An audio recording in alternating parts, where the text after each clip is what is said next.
feel safe after all these leaks? I mean, you were fired. Well, you know, I've been working with some very wonderful whistleblowers. In particular, I'd like to mention Mark Nowitzki, who's been reporting about insider trading and inaccurate financial reporting for Teletech, which is a company that's been spying on American citizens.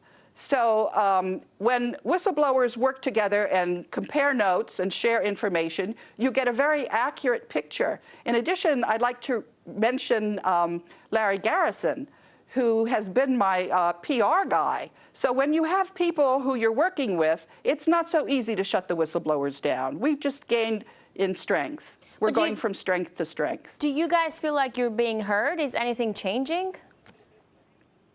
Well, that's what I'd like to ask your audience. But do you feel like anything's changing in the system by whistleblowing on it?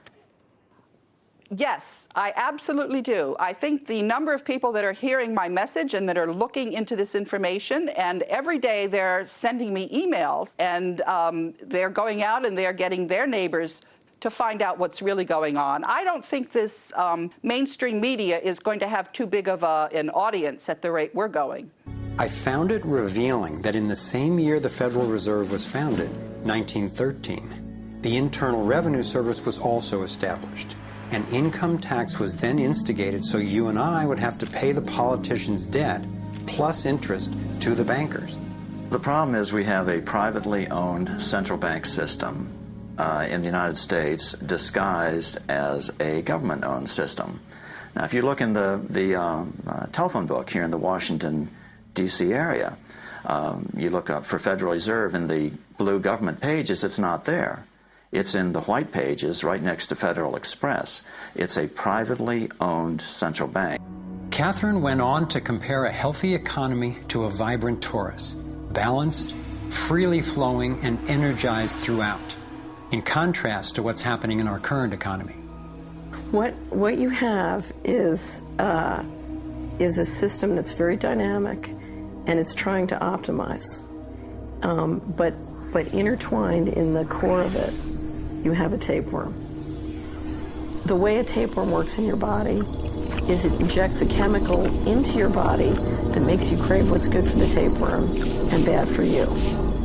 You have a parasite that's very much manipulating and engorging itself at the expense of the whole. We live in a tapeworm economy where the financial elite are the tapeworm and they're feeding on us. And they don't like it when people blow their cover. Lawrence Kotlikoff, economics professor at Boston University. It's a pleasure to have you with us today, It's great to be with you and great to be in Russia. So you're the one who states that America is broke and is even in a worse state than Greece and Ireland. How so? What exactly do you mean by that? Well, we economists look at all the bills the government has to pay. And in the U.S. case, we have enormous bills that have been kept off the books that are not official debts, but they're very real. For example, paying me my social security benefits, my old age pension, that's a real obligation. It's not part of official government debt, but it's, you know, very important because there are 78 million baby boomers who are going to get these social security payments, and in addition, medical payments from the government. If you look at all those payments, they're about $3 trillion a year. So we have these huge bills. Nobody has thought about paying for them. And Congress and the presidents over the years have just focused on official debt and basically have not told the public about these big bills. American citizens, they are a wonderful group. Their values are good. It's just that they're not given the tools that they need to have a just society. They're not given the basic information about what is really going on and who's benefiting from the economies that they're being told. They're being told that they have no money. They have taken an entire city, Detroit, and declared it bankrupt, when what's actually happening is their tax dollars are not even staying in their society. Their tax dollars are going by treaty to the United Kingdom, and then they're being transferred to the Vatican, to the Bank of the Vatican. This is not a society that's going to be sustainable on any basis for any So are they reason. intentionally hiding the They're enormity intentionally of the hiding problem? this. They've been spending, in our country, 6 decades running a massive Ponzi scheme, taking from young people, giving to old people, and then telling the young people, don't worry, you'll get yours when you're old. Promising pensions, promising health care benefits. And, you know, this is happening in all countries. Even Russia has a pension system, but it doesn't seem to be in as bad a shape as ours in terms of paying for its benefits in the future. But I mean, this number, 222 trillion, I mean, what exactly is this, where is this money going? Who is spending it? I mean, certainly not the average American. What is it, like the 1% of the super rich, the military needs? Where's it going? Where's all the spending? Yeah. Why would the Federal Reserve give trillions to the banks, even though the majority of Americans were against bailing them out? And why not help those most in need rather than the perpetrators of the financial collapse? My research led me to believe that the same people who created the Federal Reserve, the Rothschilds, the Rockefellers, and the Morgans, still control it, and they use this scheme to bail themselves out at our expense.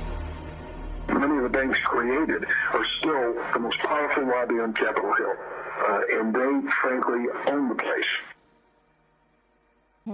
You know, as of today, United States is a financial heart of the world. And whether it collapses or keeps on going, it's obviously wrong this much power is concentrated in one place.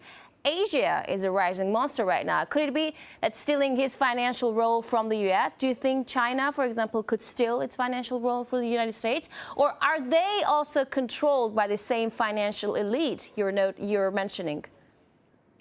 Well, I can tell you that the Jesuits have a very strong stranglehold on China as well, but I can also tell you that the transition of economic strength from the Western countries to the East is going to happen, but it's going to happen in a smooth way. It's not going to be a transition through a currency war like that terrible, corrupt group is trying to manipulate everyone into. No, we're going to have a peaceful power transition this time around. We're not going to have World War III. They tried to pull it off in Syria. They're now thinking they can pull it off in Iran. It's not happening. The citizens of the world see what they're doing, and we're not letting them get away with it this time. No matter where you go in the world, the money is controlled by the banking system. They decide if people eat or if they don't eat. Who's a billionaire and who lives on less than $1 a day? He who controls the money controls the world, and a very few control the money.